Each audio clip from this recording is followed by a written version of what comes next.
And now I would like to introduce Denise Straige from New York. Am I right, Denise?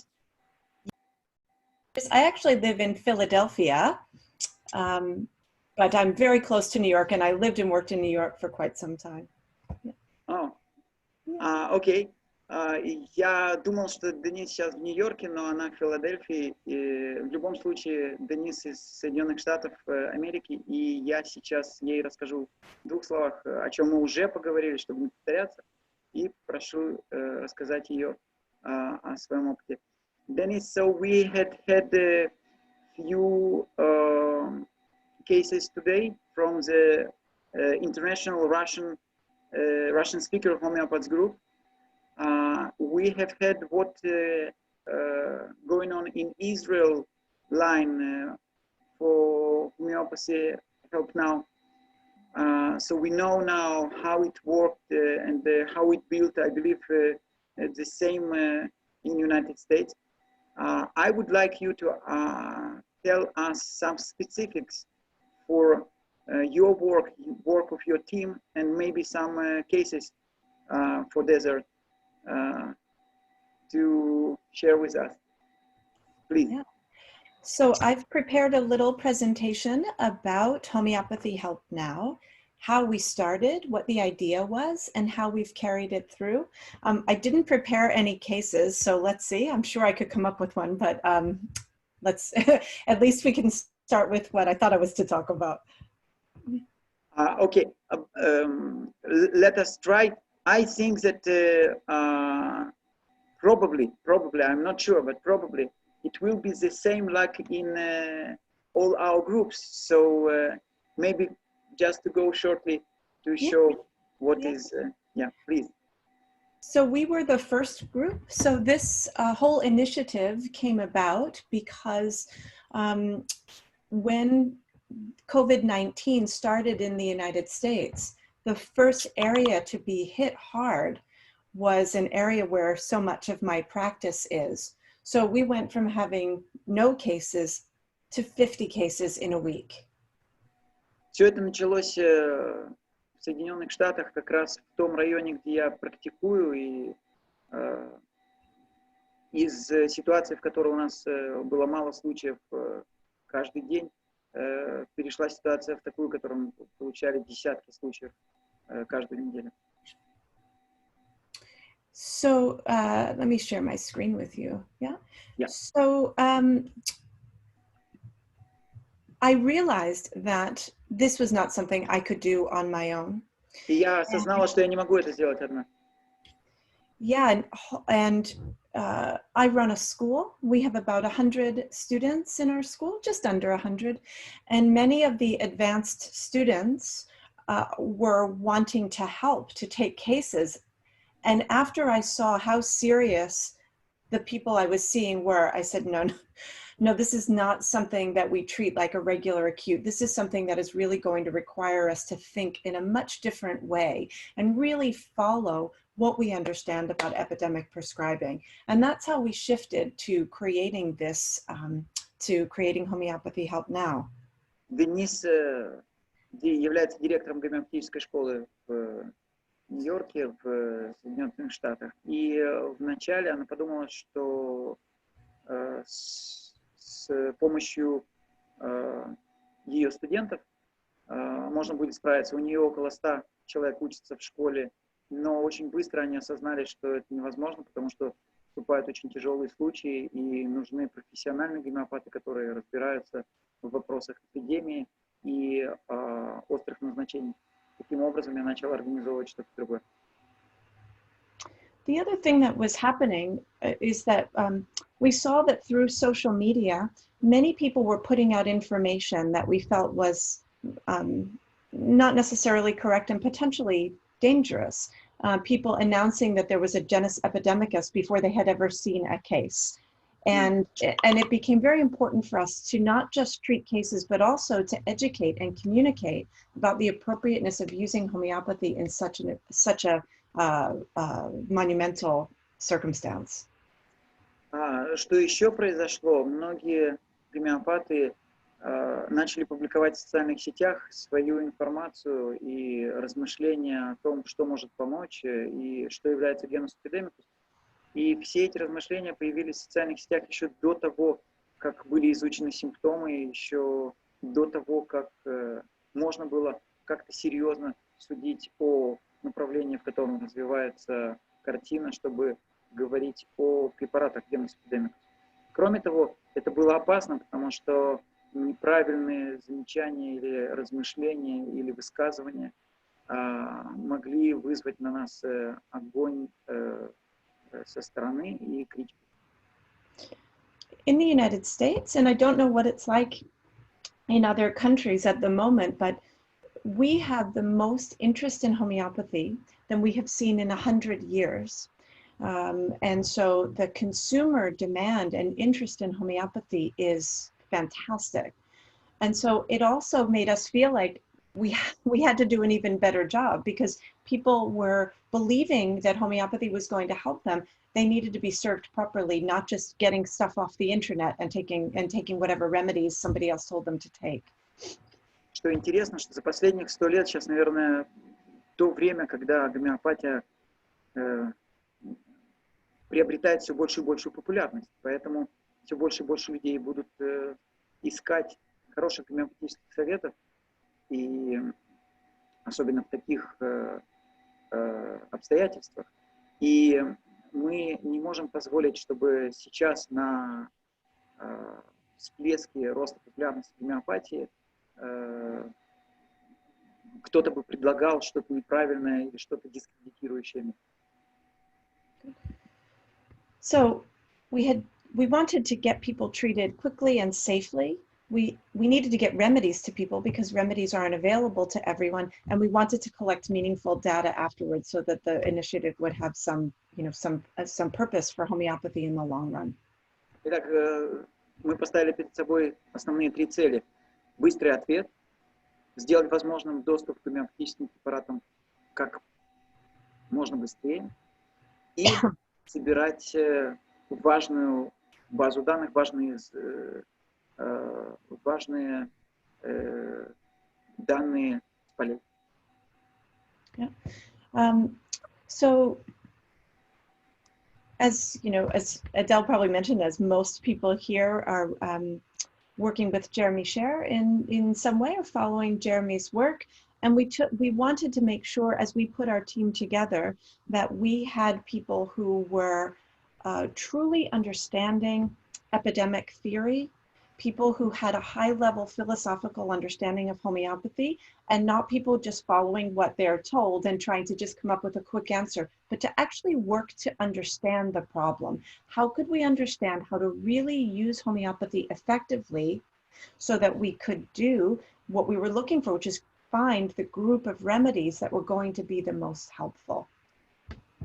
И мы осознавали, что нам нужно понять, с чем мы имеем дело, нам нужно глубоко изучить проблему, и мы можем доверить лечение больных ковидом-19 только тем, кто понимает, что действительно происходит на самом глубоком уровне.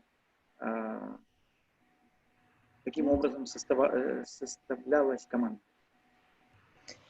And unlike sometimes with homeopathy, where we can do our best, and then if something doesn't work out, people go to the allopathic medical establishment and they can get, whether it's an antibiotic, whether it's a surgery, whatever the case may be. But we realized that with COVID-19, the allopathic medical system had nothing to offer. So there was that much more pressure on us to really be able to figure this out. И вместе с этим мы осознали очень быстро, что властвующая медицина, действующая в специальных организациях, фактически ничего не может предложить. Все их виды лечения, они либо бездейственны, либо напрасны, либо опасны. И поэтому мы испытали на себе еще большее напряжение, осознав, что мы являемся теми, кто должен дать правильный ответ. So in order to do this, it was not just about being good homeopaths or a few good homeopaths or even 20 good homeopaths. It was having a system in place that was going to work and to be scalable so that what we're doing in the United States could be done in other countries and executed appropriately.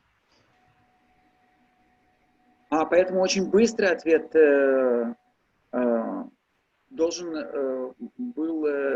быть основан на самой лучшей команде, и нужно было еще создать очень хорошую систему, которая обслуживала всю страну.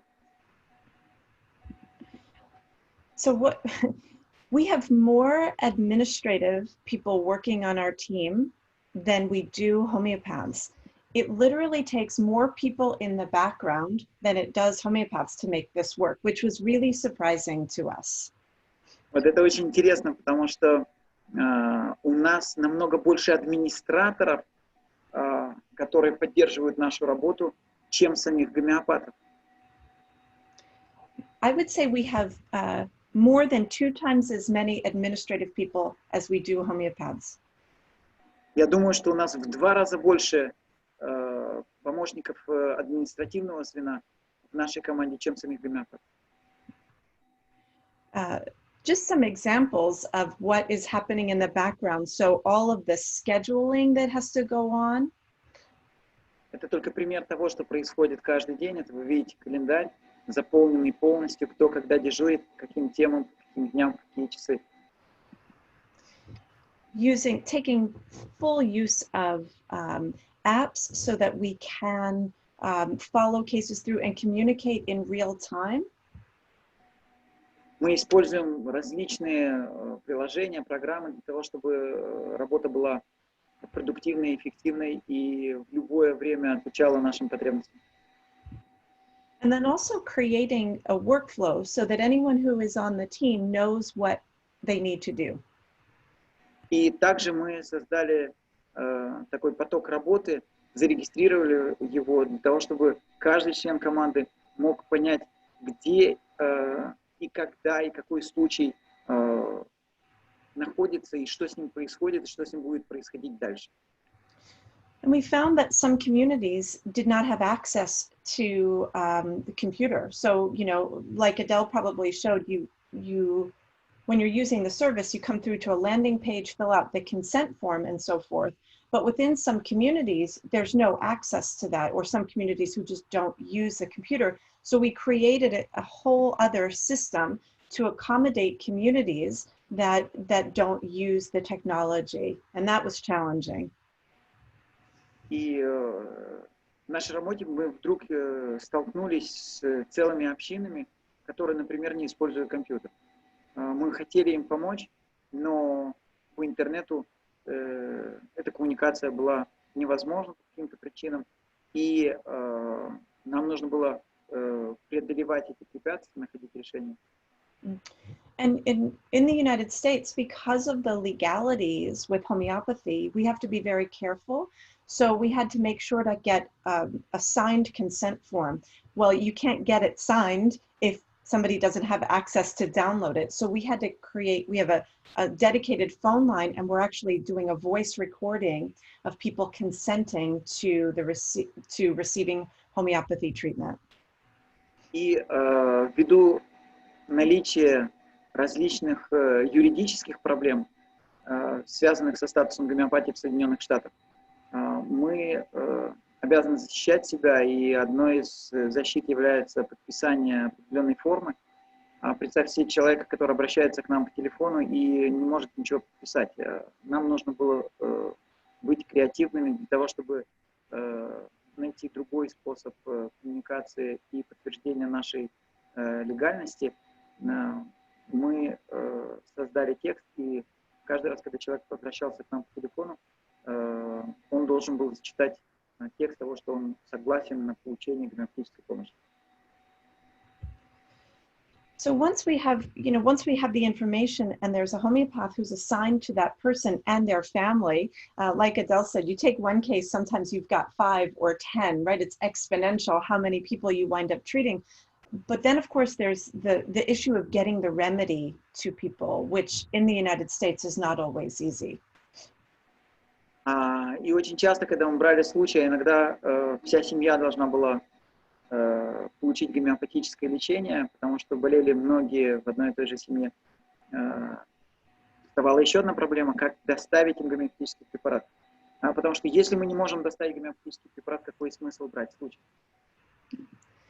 So we did two things to try to deal with this problem. The first is we created a remedy sharing network, so a private landing page where people who want to offer their remedies, so we collect their data, where are they in the country, how far are they willing to go to help a person with a remedy. So we've been utilizing private citizens to share their remedies when there isn't a pharmacy nearby.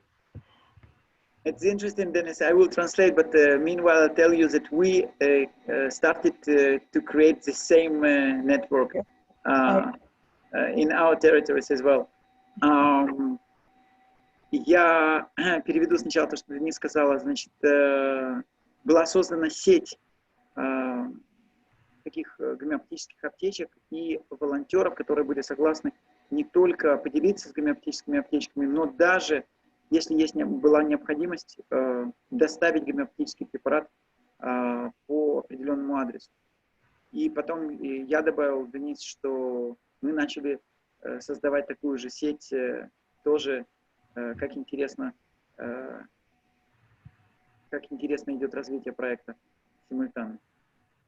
Yeah, and when we're working with communities, like religious communities that are living in close proximity with one another, it's much easier because then we just create a person there to whom we provide remedies, and we constantly update them as we're learning more remedies that are being effective. So we've got a point person in each community responsible for taking care of the remedies on that side. И когда мы говорим об общине, когда многие живут на маленькой территории, с этим проще. Мы можем туда поставить гомеопатическую аптечку и со временем пополнять ее, изучая генус эпидемикус, зная, какие препараты, по всей видимости, вероятно, будут использованы дальше. And then the last thing is to collect all the data that we can. So we're doing it in two ways. One is to help the efforts to find the genus epidemicus by paying attention to the larger symptom pictures, to looking at every case as if one person. And then the other thing is to have the data collected in such a way that we can feed into the projects of other groups that are collecting data. So other groups within integrative medicine, within homeopathy, the medical homeopathic societies here in the United States, and some of the international groups as well. И было нам абсолютно понятно, что это незаменимая возможность собирать данные, которые будут очень важны для последующих исследований. That's why it takes so many people on the back end of the team. It's really it's taking about 1 hour per case to go through all of the information and input it or upload it into all of the data collection portals that we're participating in. Поэтому так важно было иметь такое большое количество людей поддержки проекта, потому что каждый случай приблизительно требовал потом 1 часа обработки его, чтобы каким-то образом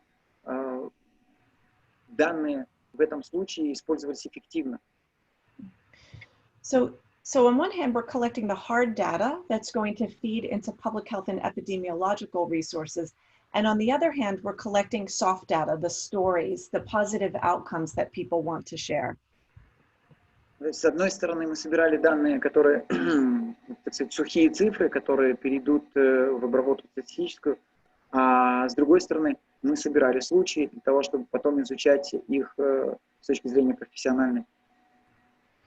And we're doing that through social media and also by each person who's involved on the team at a very grassroots level disseminating their information. So we're feeding everyone on the team with appropriately worded information that they can then get out at the grassroots level to increase awareness of homeopathy.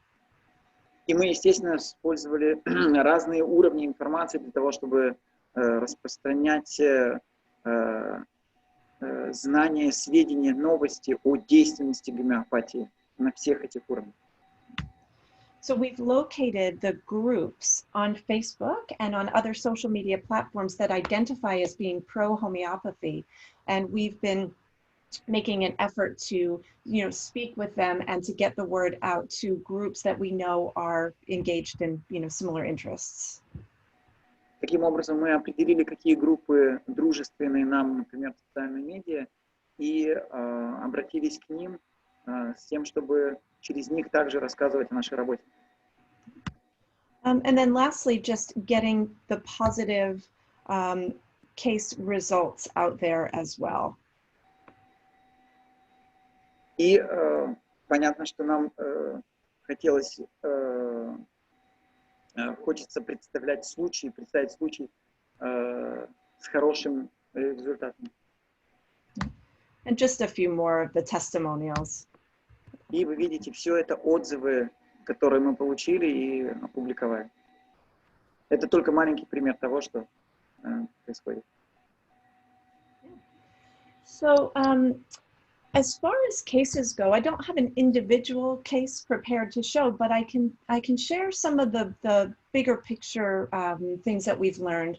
I would say we're about 400 cases that have officially come through our portal, plus all the cases our practitioners have done independently, plus all those cases that come from it. So like Adele said, I'd say we're somewhere 700-800 cases. То есть, если мы говорим о цифре, официально у нас зарегистрировано 400 случаев. Наверняка каждый из гомеопатов еще брал, кроме того, что он работал на горячей линии, случаи в своей частной практике. Плюс еще были случаи, которые приходили по другим каналам. В общей сложности, я думаю, что у нас было как минимум 800-900 случаев, связанных с горячей линией.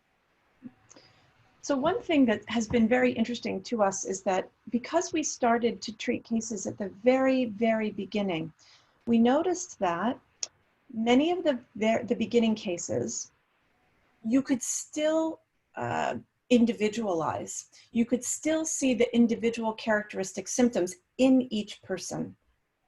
It is very interesting, Denise. I will translate. В самом начале, когда мы начинали только работу, мы видели, что можно все еще индивидуализировать каждый случай. Есть еще какие-то характерологические вещи, которые отличают именно индивидуальные какие-то черты. So I imagine it like a bell curve, like a bell curve. And in the beginning, when it's first starting, and just as it ascends the bell curve, that individualization is still available. But once we hit the top of the curve, individual remedies didn't work in the same way that we expected them to. И вот что мы заметили. Когда эпидемия только начиналась, и представьте себе, как колокол выглядит. Когда это только подходит к колоколу, и только идет возвышение, тогда еще видны индивидуальные какие-то черты, индивидуальные особенности. Но когда поднимается вверх линия, очерчивающая колокол, там уже индивидуального меньше и меньше, и возникает коллективное проявление. And at that point, we were very grateful to have the pool of sort of working genus epidemicus remedies to choose from, because what we were finding was that we would recognize which symptoms we really should put weight on in our analysis. And so we were relying more on sort of a combination of the outlier symptoms that would give us the SRP to indicate a remedy, but also how the case fit into the sort of types of cases we were seeing. И вот с развитием эпидемии мы могли все больше и больше полагаться не только на какие-то симптомы, которые приходят при рассмотрении случая, но и самой стадии эпидемии, и видеть соответствие между тем, что происходит в случае, и то, что эпидемия проявляет через большое количество случаев. In the beginning, cases were resolving well with polycrest remedies, phosphorus, bryonia, phosphoric acid, gelsemium. But as we got further along, those remedies, they'd work a little bit, but we found ourselves needing much more unique remedies. We found ourselves working with remedies that we just don't normally use in our practice. И вначале, если мы говорим еще о том периоде, когда проявляются индивидуальные черты, мы очень часто назначали поликресты: фосфор, фосфорик умаций, сульфур и другие, гельземиум. Но когда мы поднялись, и когда эпидемия проявилась уже очень интенсивно, и начали больше быть эффективны препараты, которые не поликресты, которые, может быть, не так часто используемы нами в клинике в обычные дни. And also needing high potencies. So we started out using 30, 200, pretty soon realized that if we had a person ordering a remedy, we'd start having them order 1M. And we're now using more 1M and 10M than we are 30 and 200 if people can get them. Вначале мы заметили, что потенции такие как 30 и 200C были достаточны. Сейчас мы в основном работаем с высокими потенциями 1М, 10М в большинстве случаев. So I think what is really important regarding having these initiatives, having these global organizations working together, is that I don't think we could be as effective in treating individuals. It's a collective disease. We need to treat it collectively, and it takes the collective input from everyone in one community or country and the other countries to be able to really understand the nature of what we're doing. И сейчас понимание того, что мы лечим через человека какое-то коллективное заболевание, оно больше направляет нас и дает возможность справляться с такими случаями более эффективно. And so I guess the last thing I want to say is that as we reflect on that aspect of this, we realize a couple of things. One is that the quality of the homeopaths that are on the team really matters, because everyone is in touch, and we talk to each other 20 times a day.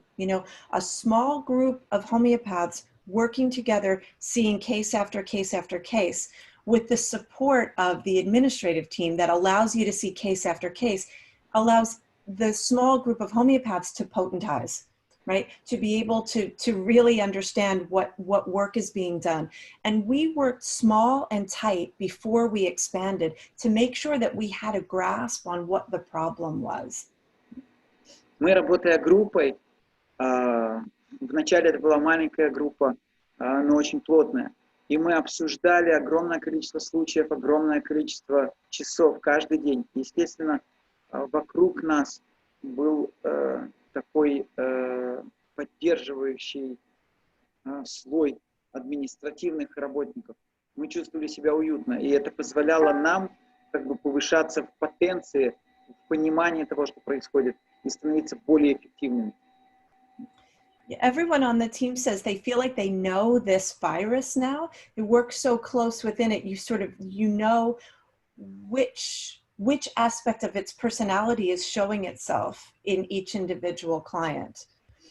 И так интересно сейчас, многие гомеопаты, которые работали вместе, которые разбирали вместе огромное количество случаев, и у них персонально было много случаев, они сейчас, принимая человека, чувствуют